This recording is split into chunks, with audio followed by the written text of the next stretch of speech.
Hello students, welcome back. Now after studying most of the things related to demand in the last lecture children, today we are going to study a very important answer. As you can see on your screen, it's termed as the nature of demand curve under different markets. Children, in the 12th standard, we used to study one answer that is called as the different types of markets. So based on the number of sellers or the number of buyers that we have in the market, so markets are categorized into different types. So we have something known as perfect competition.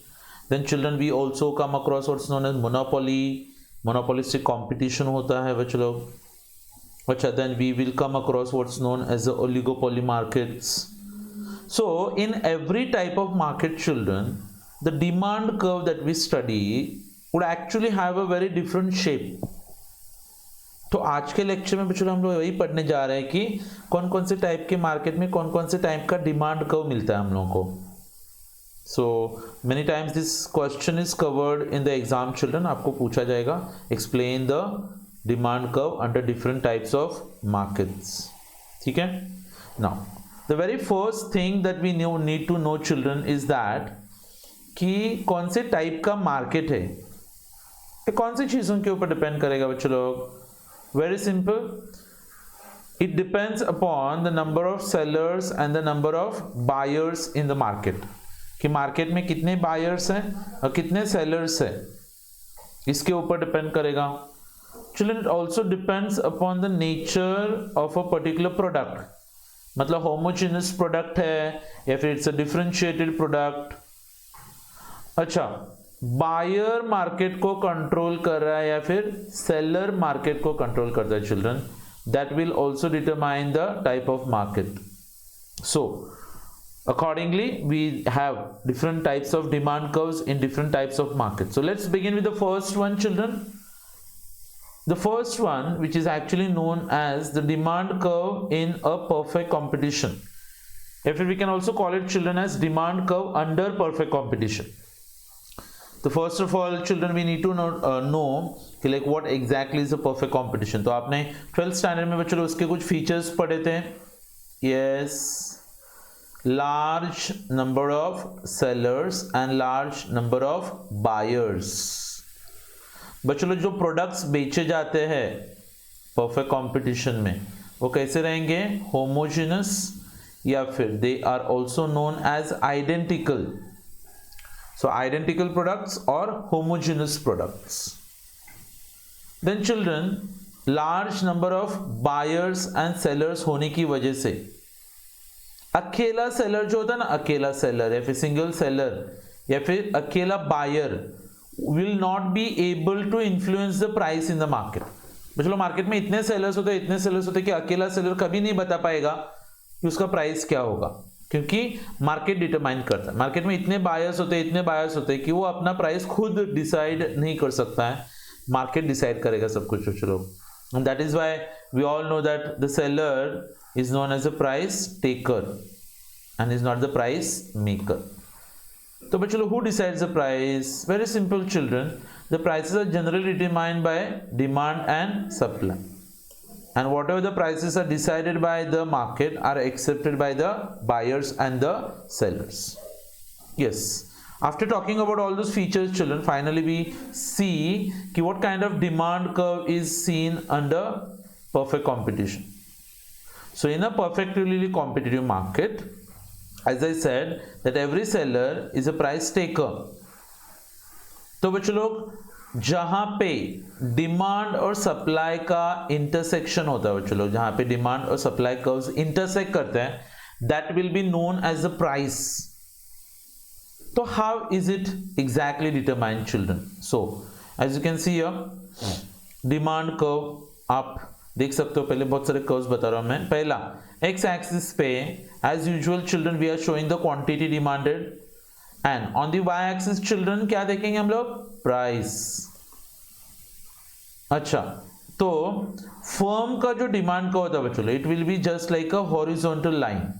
तो firm का demand का बच्चों लोग जो एक horizontal line होगा, तो P1 से लेकर D तक ये किसी भी कंपनी का डिमांड का होता है. अच्छा, अगर आप इसको इलास्टिसिटी ऑफ डिमांड के पॉइंट ऑफ व्यू से देखोगे बच्चों लोग, तो it will be known as perfectly elastic demand. क्या बोलते हैं कि डिमांड इज परफेक्टली इलास्टिक। तो बच्चों लोग जो प्राइस है ना यहाँ पे, just observe this price children, O से लेकर P1 का जो प्राइस है, उतने प्राइस पे वो कितना भी इनफाइनाइट क्वांटिटी सेल कर सकता है ना बच्चों लोग, and that is why it is called as perfectly elastic demand curve. मतलब the demand for the product would be infinite children. अच्छा, if you increase the price, if you decrease the price, the change that would be taking place will be almost zero। मतलब देखो बच्चों, आपके पास option है, या तो आपने price बढ़ाया, अच्छा कितने से बढ़ाया, ज्यादा या फिर कम, but the fall in the demand is going to be zero.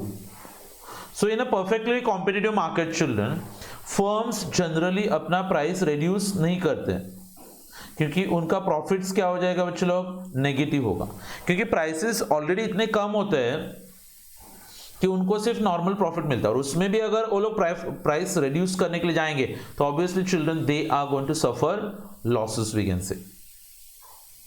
Then the market demand curve, वो तो अभी हमने जो देखा बच्चों लोग क्या था, मार्केट का डिमांड कर्व था।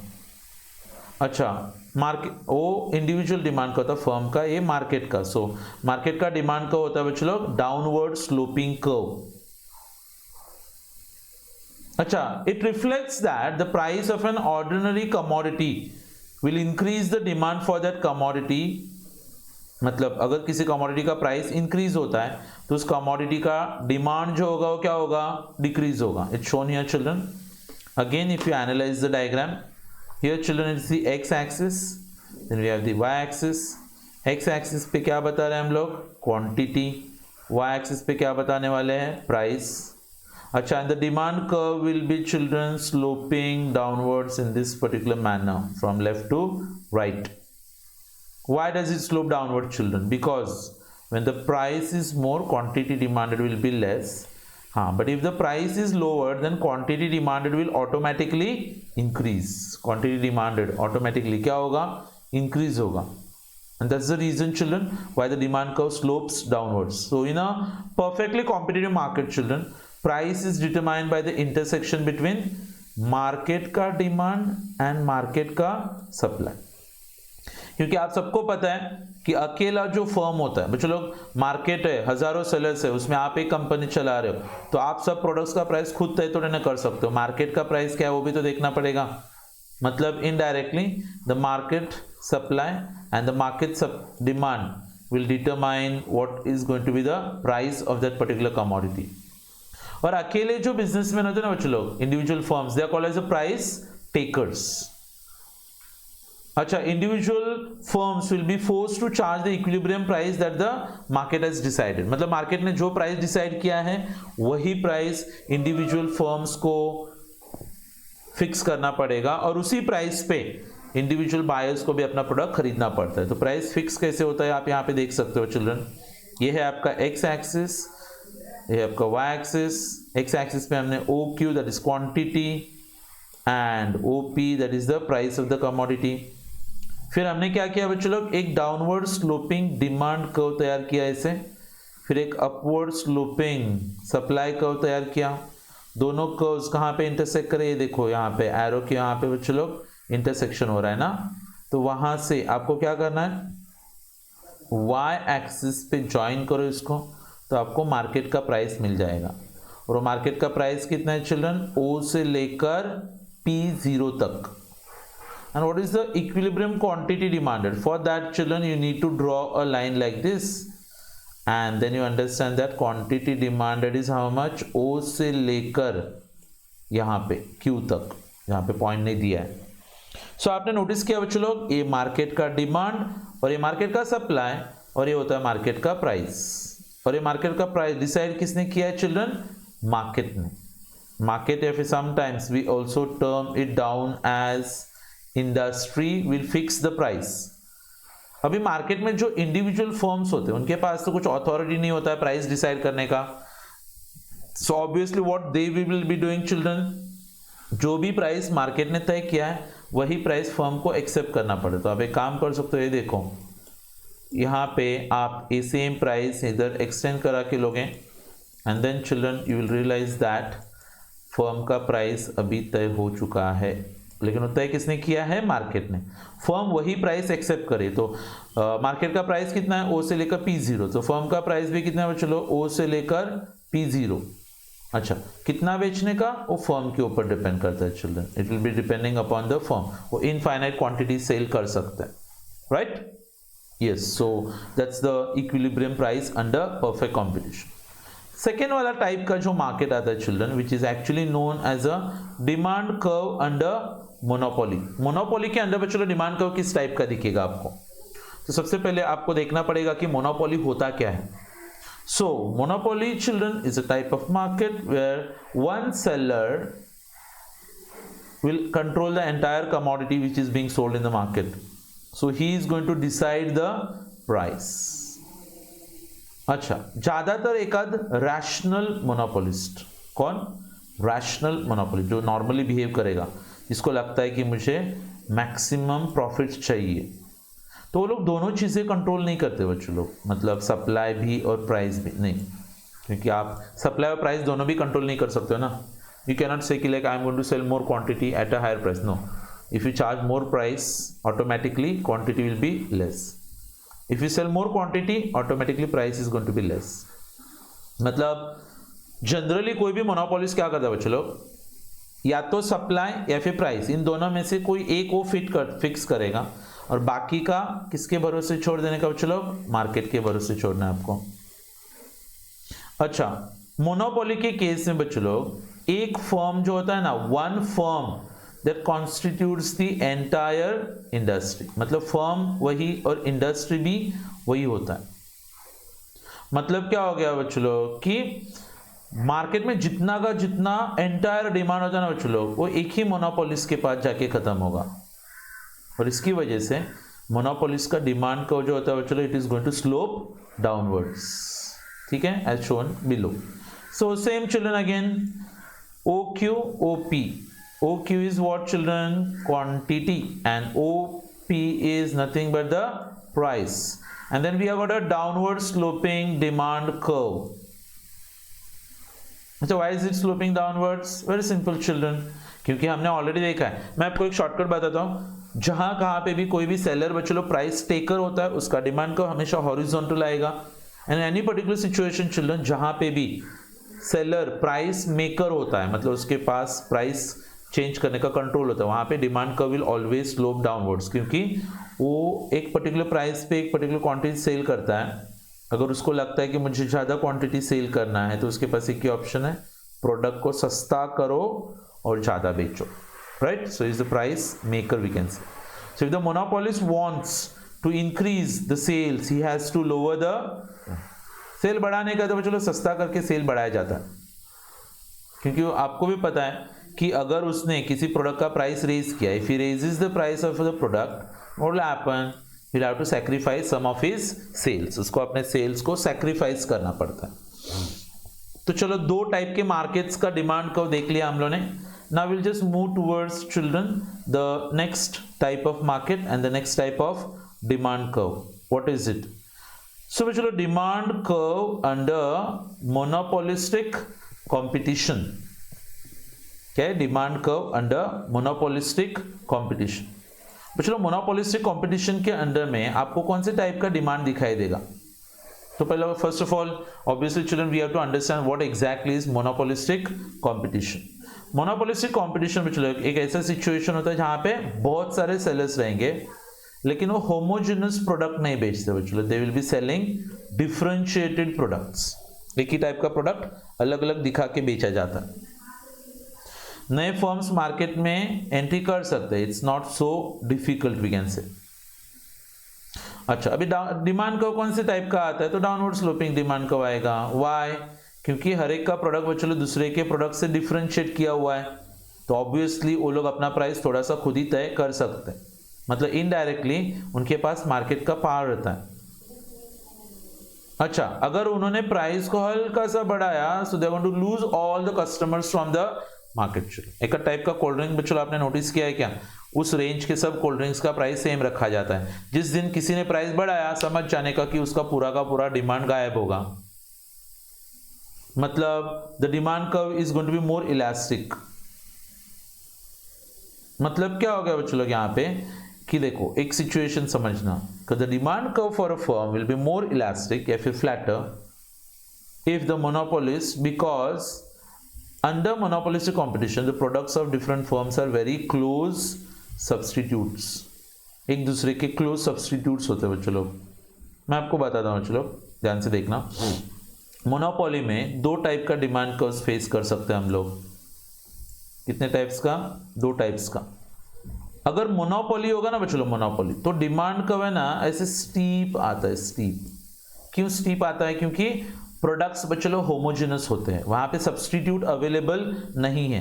अगर आपने एक आध प्रोडक्ट पहले सस्ता था, इतना बिकता था, आपने महंगा किया बच्चों लोग, तो भी उसका डिमांड कुछ ज्यादा कम नहीं होने वाला है। रीजन बताओ? क्योंकि there is no option available children, he is called as a monopolist.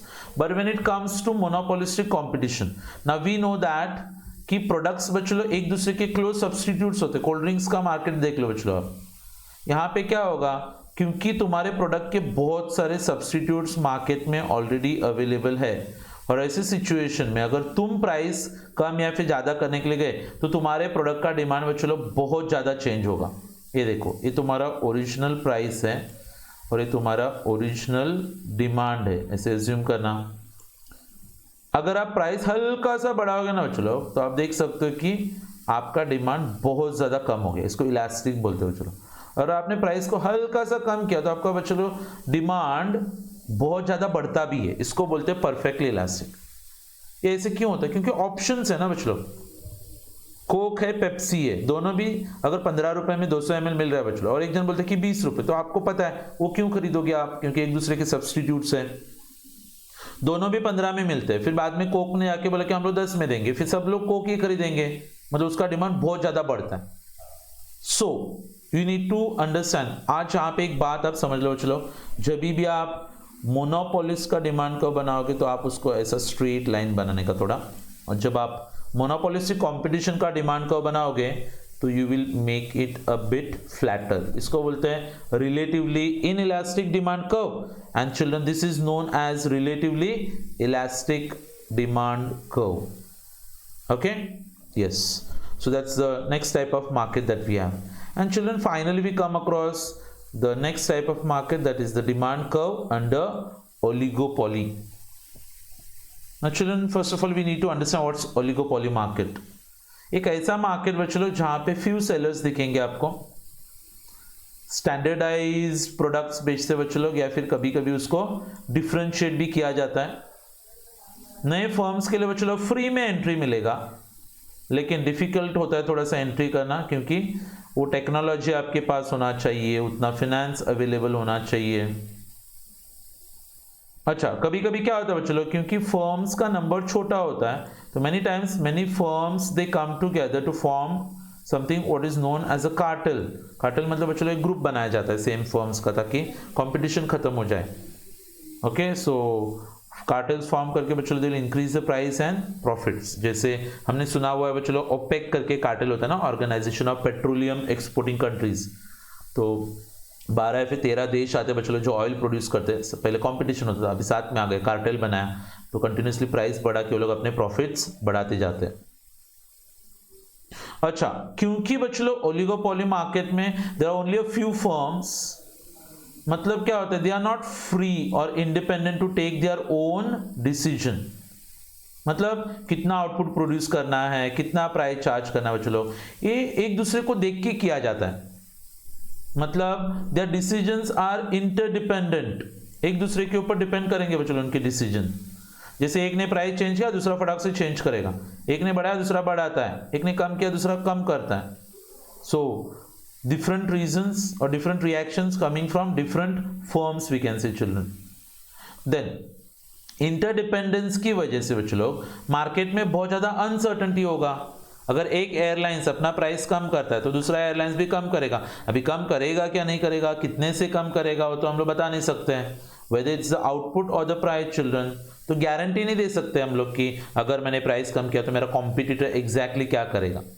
तो indeterminate demand curve children, they are not able to determine कि कौन से टाइप का डिमांड कर्व आता है यहाँ पे। सो एक काम करते हैं हम लोग, यहाँ पे डिमांड कर्व जो होता है बच्चों लोग वो किंक होता है, kink. What is a kink demand curve? आप यहाँ पे पहले डेरिवेशन देखो कि डिमांड कर्व तैयार कैसे होता है। चिल्ड्रन, एक टाइप का फर्म आता है, उसका डिमांड कर्व जो है वो फ्लैट है ऐसा, ओके। अच्छा, और एक दूसरे टाइप का डिमांड कर्व है चिल्ड्रन जो स्टीप है। तो आपको क्या करना है, यहाँ पे ये वाले डिमांड कर्व का आधा हिस्सा लेना है और ये वाले डिमांड कर्व का आधा हिस्सा लेना है। ये बच्चों जो ये जो ऊपर का हिस्सा है उसको आप हटा दो, इसको भी बच्चों ये भी जो डिमांड कर्व है उसको भी हम लोग हटा रहे हैं। तो जो बचता है ना, ये देखो बच्चों ऑब्जर्व करना जरा, ये यहाँ से लेकर बच्चों लोग यस, ये जो मैं आपको डॉटेड दिखा रहा हूँ children, that demand curve we will be drawing again here. हम लोग वापस से ड्रॉ करें तो ये देखो D से लेकर K तक डिमांड कर्व कैसे है, रिलेटिवली इलास्टिक। और चलो K से लेकर D1 तक वो डिमांड कर्व क्या हो गया, रिलेटिवली इनइलास्टिक। तो दो अलग अलग फर्म्स का डिमांड कर्व मिला के हम लोग एक सिंगल डिमांड कर्व तैयार करते हैं बच्चों लोग यहाँ पे। और क्योंकि यहाँ पे इस डिमांड कर्व में आप देखते हो कि एक बेंड आ गया है, that is why children it will be known as a kinked demand curve. क्या बोलना है इसको, किंग डिमांड कर्व। तो मार्केट में चलो प्राइस कितना रहेगा, O से लेकर P0, और क्वांटिटी डिमांडेड कितना होता है यहाँ पे, O से लेकर सपोज Q तक जाएगा। अगर आपने थोड़ा सा भी प्राइस बढ़ाया तो सामने वाले लोग भी प्राइस क्या करेंगे, नहीं बढ़ाएंगे, तो आपका पोपट होगा मतलब यस, और आपका डिमांड तो चलो ऑलमोस्ट टोटली गायब होने वाला है। ये देखा आपने डिमांड कितना कम होगा। और रीजन भी वही है बच्चों, क्योंकि जब आप प्राइस बढ़ाते हो तो आप कौन से डिमांड कर्व को फेस करोगे, इलास्टिक, मतलब बहुत ज़्यादा कम। अगर आपने प्राइस कम किया तो प्राइस ज़्यादा कम करने के बाद भी आपका डिमांड उतना नहीं बढ़ेगा बच्चों लोग। ये देखो हल्का सा बढ़ गया, क्यों, क्योंकि जब आप प्राइस कम करोगे सामने वाले लोग भी अपने अपने प्राइसेस कम कर दे बच्चों। जैसे एक एयरलाइंस ने बोला पहले मुंबई से गोवा जाने के लिए 2500 रुपये लगते थे, अभी हम लोग 1500 रुपये में लेके जाएंगे। तो उनका डिमांड बढ़ने वाला था, तब तक बाकी के एयरलाइंस बोलते कि हम लोग भी 1500 में लेके जाएंगे। तो आपके पास एक्स्ट्रा कस्टमर्स कहाँ से, गलती से मार्केट में से अगर कोई एक कस्टमर जिसको लगता है कि चलो मैं पहली बार ट्रैवल करूंगा, सस्ता हो गया है, तो उतने ही कस्टमर्स आपको मिलते हैं। सो बच्चों लोग ये जो बेंड वाला डिमांड कर्व आता है इसको हम लोग किंक्ड डिमांड कर्व करके बोलते हैं, राइट। और एक किंक्ड मतलब ये डिमांड कर्व के अंदर बच्चों लोग किंक डेवलप होता क्यों है, व्हाई डज इट अराइज? तो I told you children because there is lot of uncertainty in the market की राइवल यानी मेरा कॉम्पिटिटर क्या करेगा। मतलब क्या कि अगर मैंने प्राइस बढ़ाया, if I raise the price, मेरा कॉम्पिटिटर बच्चों लोग प्राइस बढ़ाएगा कि नहीं बढ़ाएगा उसका कुछ गारंटी नहीं है। So it's unlikely that he might raise the price. अच्छा, कभी कभी मेरा कॉम्पिटिटर बच्चों लोग प्राइस नहीं बढ़ाएगा, व्हाई? क्योंकि प्राइस को कम करके वो ज्यादा बेचना चाहता है। On the other hand when an oligopolist reduces the price, others will also reduce the price। मतलब अगर मैं बढ़ाता हूं तो सामने वाला बढ़ाता नहीं, और अगर मैंने प्राइस कम किया तो सामने वाला फटाक से कम कर देता है। इसको बच्चों हम लोग अनसर्टेनिटी करके बोलते हैं, ठीक है। तो डिमांड कर्व का दो पार्ट्स है बच्चों, डी से लेकर के और D1 से लेकर के। अच्छा, D1 के ऊपर का जो पार्ट था बच्चों लोग, कौन सा, यस, D1 के ऊपर का जो पार्ट है इट्स मोर इलास्टिक, सॉरी ये वाला पार्ट, D1 और K वाला इट्स मोर इलास्टिक। अच्छा, और D1 से लेकर K तक का प्राइस था बच्चों लोग वो लेस इलास्टिक होता है, क्योंकि अलग अलग फर्म्स का डिमांड का बच्चों लोग अलग अलग रहेगा। अच्छा, और इसको ये हम लोग क्या बोलते हैं बच्चों लोग, indeterminateness. That means you can not determine children what is the nature of the demand curve.